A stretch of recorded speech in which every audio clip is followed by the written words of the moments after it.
오늘 이 아침에 우리에게 주시는 말씀은 마태복음 26장 26절에서 28절입니다. 마태복음 26장 26절에서 28절입니다. 그들이 먹을 때에 예수께서 떡을 가지사 축복하시고 떼어 제자들에게 주시며 이르시되 받아서 먹으라, 이것은 내 몸이니라 하시고 또 잔을 가지사 감사 기도하시고 그들에게 주시며 이르시되 너희가 다 이것을 마시라, 이것은 죄사함을 얻게 하려고 많은 사람을 위하여 흘리는 바 나의 피 곧 언약의 피니라. 아멘. 어느 날 노부부가 생애 정년을 맞이하고 전 재산을 교육사업에 헌납할 생각을 가지고 명문대학인 하버드 대학에 가게 되었습니다. 총장실에 들어가기 전에 총장을 만나려 했지만 총장실 비서는 허름한 옷차림의 노부부를 불친절하게 아주 대하게 되었어요. 노부부가 물었습니다. 이런 대학 하나를 설립하려고 하면 얼마나 들어갑니까? 그 질문에 비서는 더 업신여기면서 들은 척도 하지 않았어요. 마음의 상처를 받은 노부부는 집으로 돌아와서 전 재산을 다 털어서 대학 재단을 세우려고 합니다. 이 부부가 세운 대학이 그 유명한 스탠포드 대학입니다. 이 질문의 비서는 뒤늦게 사실을 알게 되었고 하버드 대학에서는 매우 아쉬워했지만 이미 때는 늦었습니다. 그래서 그 이후부터 하버드 대학에는 이런 글귀가 세워지게 되었어요. 사람을 외모로 취하지 말라. 하나님이 만약에 우리를 외모로 취하신다면 우리 어떻게 될까요? 우리가 죄인 되었을 때에, 우리가 연약할 때에, 우리가 경건치 않을 때에 주님이 우리를 위하여 십자가에서 죽으시고 그것을 통하여 우리에게 하나님의 사랑을 확증해 주셨습니다. 하나님은 우리를 외모로 취하지 아니하시고 사랑으로 우리를 대하여 주셨다는 거예요. 여러분은 사람을 볼 때 어떤 마음으로 여러분 그 사람을 보십니까? 하나님은 이 시간 여러분 마음 중심을 보고 계셔요. 어떤 마음으로 이 예배에 참여하는가에 따라서 여러분에게는 복이 될 수 있고 잘못하면 짐이 될 수도 있어요. 어떤 마음으로 주님의 성찬에 참여하느냐에 따라서 복이 될 수 있지만 잘못하면 의미 없는 행사로 끝날 수 있는 거예요. 여러분에게는 성찬 예식이 주님이 주시는 놀라운 복과 은혜를 경험하는 복된 시간이 되시기를 주님의 이름으로 축원합니다. 고린도전서 1장 18절에 보면 십자가의 도가 멸망한 자들에게는 미련한 것이요 구원을 받는 우리에게는 하나님의 능력이라 말씀하셔요. 똑같은 십자가 어떤 사람에게는 미련하게 보이고 아무런 은혜로 주지 못하지만 그러나 믿는 자들에게는 하나님의 능력이 된다는 말씀이에요. 예수님께서 잡히시기 전날 밤 마지막 식사를 제자들과 함께 하셨어요. 그리고 기억하고 기념하라고 말씀합니다. 예수님은 이 땅에 오셔서 엄청난 많은 사건들, 많은 일들을 많이 행하셨어요. 죽은 사람을 살리시고 병든 자를 고치시고 보리떡 5개 물고기 2마리로 5,000명을 먹이시기도 하셨습니다. 그러나 주님은 그것을 기억하고 거기에 기념비를 세우라 지적하신 일이 없으십니다. 언제 우리가 주님께서 죽은 사람을 살리신 날이라고 기념해 본 적이 있습니까? 주님은 그것을 우리에게 요구하지 않으셔요. 단지 하나, 주님과 함께 같이 나누었던 성만찬 예식을 기억하고 기념하라, 이렇게 말씀하고 계셔요. 우리는 그러게 이 일을 지금까지 행하고 있는 것입니다. 주님이 하라고 하셨기 때문이죠. 우리는 이 성찬을 통해서 예수님의 죽으심을 상징하는 떡과 포도주를 마시게 될 것입니다. 그리고 이 성찬에서 예수님은 자신의 죽으심의 의미도 설명하고 계시기에 우리는 이미 그 사실을 알고 있는 겁니다. 그러므로 성찬이 가지고 있는 두 가지의 중요한 요소가 있습니다. 하나는 떡을 떼는 일이요, 포도주를 나누는 행위가 중요합니다. 그 행위에 대한 두 번째 설명이 중요합니다. 너희를 위하여 주는 내 몸이니라. 그리고 많은 사람을 위하여 흘리는 바 나의 피 곧 언약의 피니라, 이렇게 말씀하셔요. 우리는 이 두 가지 사실을 알아야 돼요. 그럴 때에 우리에게 성찬의 복이 임하게 될 줄로 믿습니다. 성찬이 왜 복입니까? 첫째는 성찬은 주님의 죽으심을 기념하기 때문에 그래요.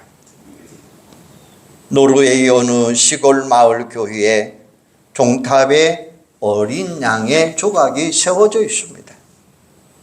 수많은 조각 가운데 왜 어린 양의 조각이 세워져 있을까요? 그 교인들이 교회를 건축할 때 돈이 없어서 건축회사에 의뢰하지 못하고 교인들이 직접 교회당을 짓게 되었습니다.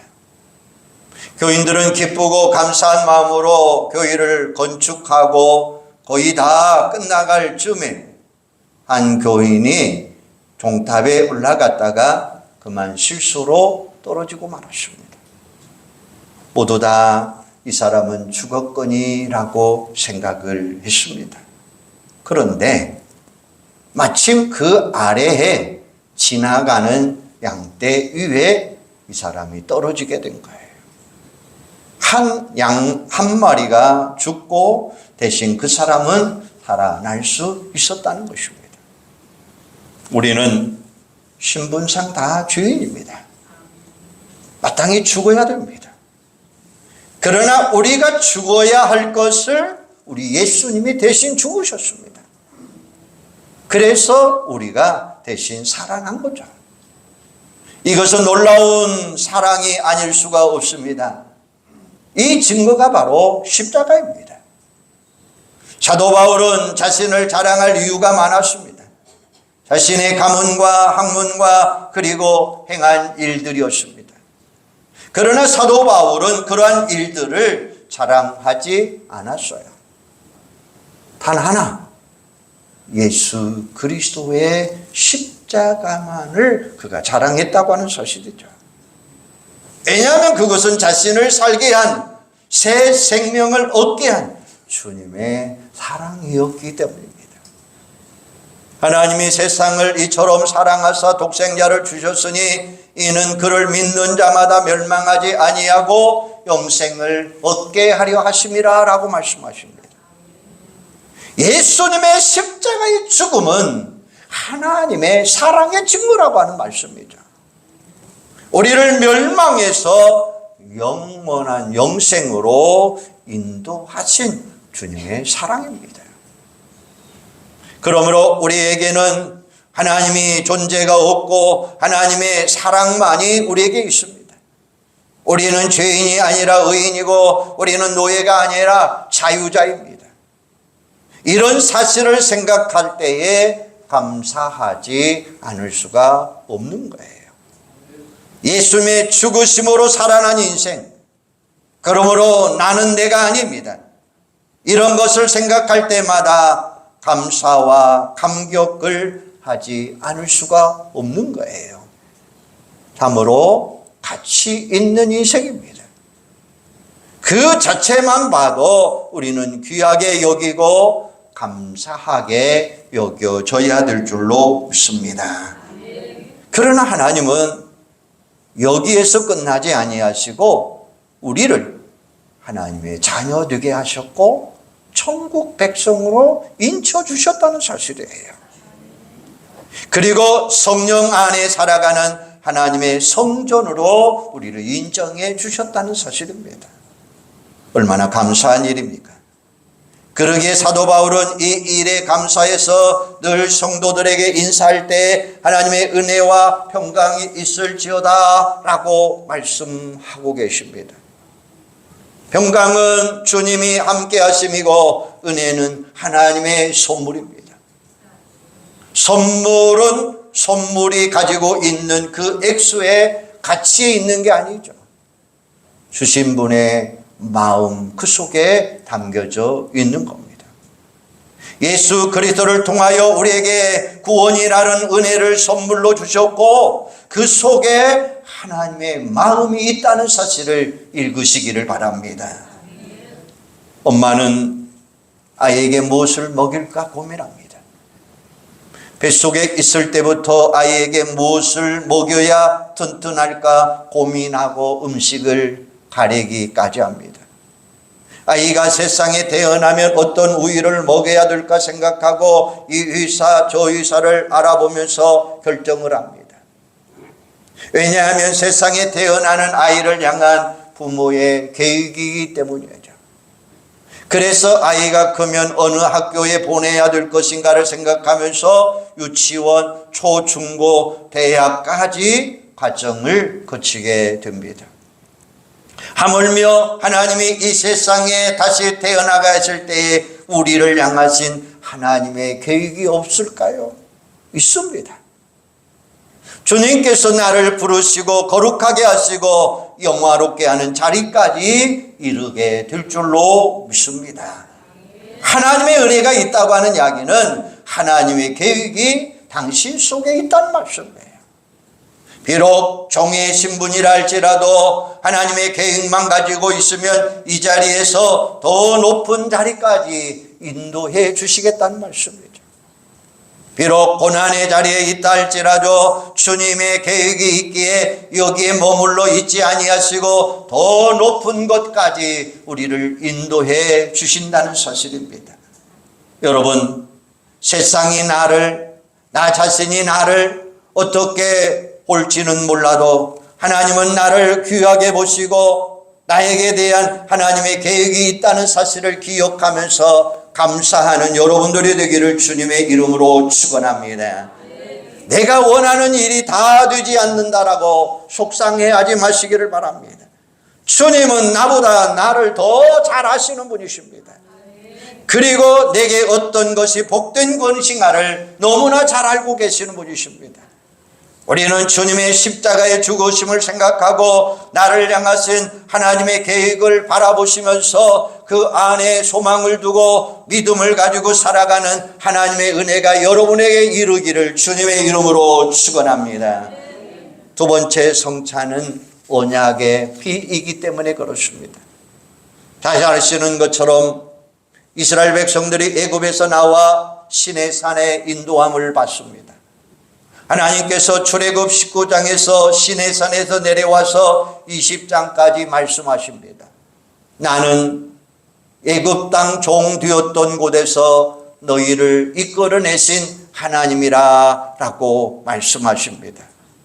이스라엘 백성들에게 자유를 주시고 구원을 주시고 은혜를 주시고 이후에 말씀하신 것은 십계명, 제사의 방법, 종의 규례, 도덕법, 사회 정의, 복지 여러 가지를 그들에게 말씀해 주셔요. 그리고 시내산 위에서 이스라엘 백성들과 계약을 체결하십니다. 백성들은 산에 오르지 못하고 평지에 있었고 장로와 제사장들은 산 위에까지 올라왔고 그리고 모세만이 하나님을 대면합니다. 모세는 12지파를 상징하는 돌 기둥을 세우고 청년들로 하여금 하나님 앞에 나와 번제와 화목제를 드리도록 합니다. 번제는 하나님 앞에 전적으로 순종하는 표시이고, 화목제는 하나님과 우리는 하나 되었다라고 하는 의미를 가지고 있습니다. 이 제사는 하나님에 대한 순종의 관계 속에 살려고 하는 결단의 의미를 이야기합니다. 이때 모세는 짐승의 피 절반을 하나님의 제단 위에 뿌립니다. 그리고 백성들에게 하나님이 주신 말씀을 낭독합니다. 여호와의 말씀대로 순종하며 살겠습니다 라고 백성들은 대답을 합니다. 이때 모세는 짐승의 피의 나머지 절반을 백성들에게 뿌리는 장면이 나와요. 이 제사 의식을 통해서 하나님은 이스라엘의 하나님이 되고 이스라엘 백성들은 하나님의 백성이 되었다고 하는 약속이 체결된 것입니다.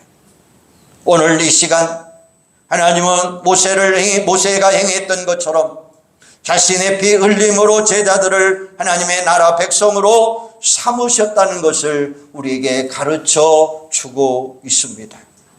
이스라엘 백성들은 시내 산에서 하나님과의 약속을 지키지 않았으므로 하나님이 계시는 그 심판을 남은 자들과 새 언약을 세울 때에 에레미야 31장 31절에 이렇게 말씀합니다. 여호와의 말씀이니라. 보라, 나를 이르니 내가 이스라엘 집과 유다 집에 새 언약을 맺으리라. 이렇게 말씀합니다. 바로 그 새 언약은 예수님께서 자신의 죽으심, 새 언약의 제사를 드렸다라고 말씀하고 있는 거예요. 이처럼 예수님은 자신의 죽으심을 새 언약을 세우는 제사로 보았고, 대속의 죽으심으로 하나님의 의로운 백성이 되었다라고 약속하고 있는 겁니다. 이것을 신앙으로 받아들이고 고백하는 것, 이게 바로 성찬이다라는 말씀이에요. 그러므로 성찬이 행해질 때 반드시 그 행위, 함께하는 행위를 설명하고 늘 동반되어야 된다는 거예요. 예수님께서 하나님의 나라를 선포하실 때 긍정적인 의도는 종말에 하나님의 백성을 창조하시고 모으시겠다는 뜻이에요. 우리는 과거 죄로 말미암아 고난과 형벌과 죽으심의 자리에 있었습니다. 이 죄의 문제를 해결해야 하나님의 백성이 될 수 있고, 그 죄가 해결되는 유일한 길은 곧 예수 그리스도의 대속이요 곧 주님의 죽으심입니다. 우리는 누구도 하나님의 나라 들어갈 능력도 자격도 없습니다. 그러나 예수 그리스도의 십자가 사건, 그 피 흘리신 죄 씻음의 역사를 통해서 우리는 하나님의 거룩한 백성이 된 줄로 믿습니다. 예수님의 나라, 바로 하나님의 나라가 선포가 되었고 하나님의 백성으로 모여진 우리가 예수님의 죽음을 통해서, 대속의 죄사함을 통해서 하나님의 백성으로 창조되었다는 말씀이에요. 예수님은 하나님의 나라의 구체적인 열매로 이 땅 위에 교회를 세워주셨습니다. 교회는 이러한 예수님의 선포와 죽음을 신앙으로 고백하는 존재이고, 그 신앙의 고백의 표현으로 교회는 구체적으로 세례와 성찬을 가지게 되었습니다. 그러므로 세례와 성찬 예식이 없는 교회는 예수님의 교회가 아니죠. 비록 성찬 예식이 행해지고 있다 할지라도 참여하는 자들이 그 예식에 내표된 의미를 모른 채 형식적으로만 참여하고 있다면 아름다운 교회의 모습을 찾아볼 수 없을 것입니다. 성례는 그 자체가 구원의 방편은 아닙니다. 그러나 믿음으로 성례에 참여하는 자에게는 놀라운 하나님의 복이 임하게 될 줄로 믿습니다. 성도들은 성례를 시행함으로 주님과 친밀한 관계를 확인할 수 있고 성례를 통해서 하나님의 백성된 것과 우리가 그리스도에 속한 자임을 분명하게 확인할 수 있는 예식입니다. 주님은 우리에게 말씀하십니다. 나는 포도나무요 너희는 가지니 너희가 내 안에 내 말이 너희 안에 거하면 너희가 무엇인지 원하는 대로 구하라 그리하면 모든 것을 이루리라. 이렇게 말씀하셔요. 주 안에 있는 자에게 놀라운 하나님의 축복이 임하게 될 줄로 믿습니다.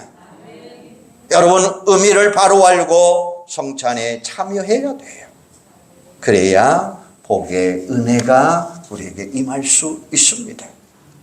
우리말에 짐승의 머리에 달린 뿔과 나무의 뿌리는 같은 언을 가지고 있다고 합니다. 위로 솟아난 뿔과 아래로 뻗어 있는 뿌리가 같은 원이라니 얼마나 신기합니까? 다른 방향을 향하고 있지만 결국에는 하나다는 거예요. 소싸움을 한번 보세요.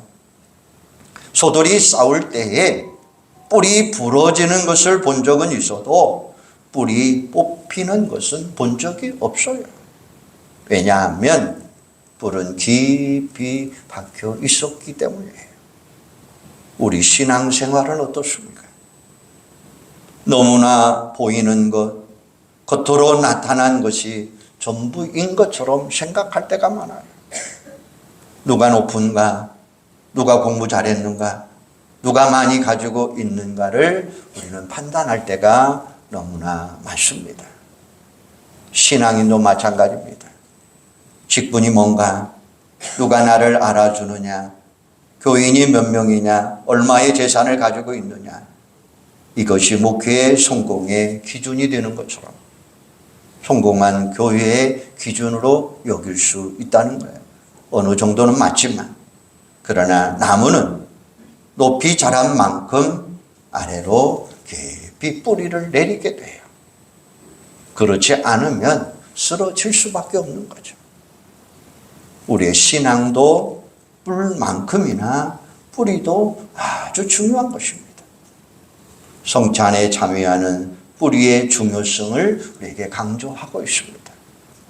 우리가 비록 조그마한 빵 조각 하나를 먹고 포도즙을 마신다 할지라도 그것을 통한 우리의 신앙의 고백이 올바로 진행되어질 때 우리의 신앙은 든든하게 서갈 수 있고 그 신앙 위에 하나님께서 놀라운 복과 은혜로 채워주실 줄로 믿습니다.